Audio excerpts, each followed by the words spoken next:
Сайн байцгаана уу та бүхэнд олон улсын амьдралд өрнөсөн үйл явдлыг товчлон хүргэе.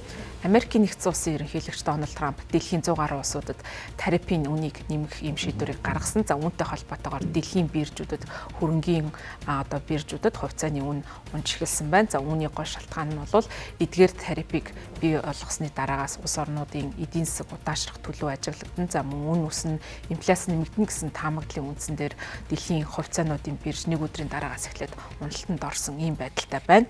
Америкийн хамгийн том 500 компаниг багтаасан SP 500 индексийн хувьд ковидын дараах 2020 онд бол эдийн засаг ихээхэн сүрэлд орсон. За тэр үед бол эдийн маш их том уналтанд орсон. За түүний дараагаас эхлээд хамгийн муу уналтыг бол өчигдөр бас ажиглагдсан байна. За пүрэв гарагт ESP 500 индекс 4.8% унсан. За ойролцоогоор бол 2 тэрбум долларын үнэлгээ унсан ийм ханштай гарсан байна. За Dow Jones-ийн индекс 4%, Nasdaq-ийн индекс 6% тус унсан. За мөн ерөн сүүлийн үед бол Америкийн нэгдсэн улсын биржүүд нэлээд айц түгшүүрийн дунд байгаа. За яагаад вэ гэх юм бол худалдааны дайн үргэлжилж магадгүй. За үүнээс эхлээд бол 2 дугаар сараас эхлэн хувьцааны ханш бол нэлээд ийм савлгаатай нөхцөл байдал байгаа. За баасан гаригийн арилжааны дараагаас эхлээд бас Азийн хувьцааны ханшууд бол буурсан байна. За тухайлах юм бол Японы жишг ханш болох Nikkei-ийн индекс, Nikkei 225-ийн индекс 1.8%-аар, Өмнөд Солонгосын Kospi индекс 1%-аар, Австралийн AX индекс 201.4%-аар бол унсан байна. За мөн Европт ч гэсэн уналт ажиглагдсан. Тухайлбал Их Британий FTSE 100-ийн индекс 1.5%-аар, Европын бусад зах зээлүүд мөн уналтанд орсон байна. За пүрэв гарагийн харьцааны ханш бол унсны ч гэсэн өмнө самантай үед бол илүү найдвартай хөрөнгө оруулалт гэж үзэгддэг. Алтны үн бол эргээд унахынхаа өмнө өнгөрсөн пүрэв гарагт нэг унц нь $3,167 хүргэж одоо дээд амжилт тогтоосон байна. За мөн бусад валюттай харилцах ам долларын ханш бол суларсан ийм байдалтай байна. За Дональд Трампын хувьд бол импортын барааны тарифыг бол хамгийн багадаа суур ханш нь 10% байхаар ийм татвар ногдуулах шийдвэр гаргасан. За энэхүү шийдвэрийг гаргасан гол шалтгаанаа тайлбарлахдаа за үүний үр дүнд бол холбооны засгийн газрын орлого нэмэгдэн. За дээр нь бол Америкийн үйлдвэрлэл эргээд их орондоо буцаж ирнэ. Ингэснээр бол Америкийн эдийн засаг өснө гэж таамагласны үндсэн дээр бол тухайн шийдвэрийг гаргасан.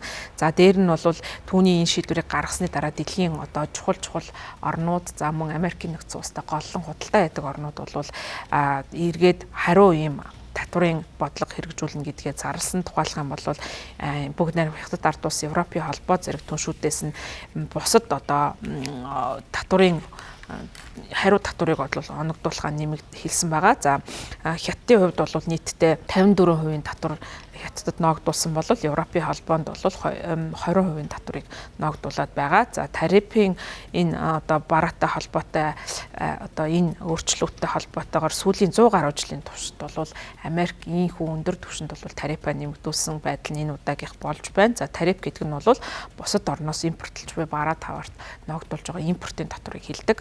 За тэгээд дэлхийн худалдааны байгууллага энэ асуудалтай холбоотойгоор энэ онд дэлхийн худалдааны нийт хэмжээ 1%-аар буурч магадгүй гэж үзсэн. За өөрөөр хэлбэл болж байгаа нөхцөл байдалд ихээхэн түгшиж байгаагаа мэдэгдэж байгаа. За мөн зарим тооцоогоор Америкийн хэрэглээний зар дэлхийн эдийн засгийн 10-15%-ыг эзэлдэг учраас энэ бол маш том нөлөө үзүүлнэ гэж үзэж байгаа.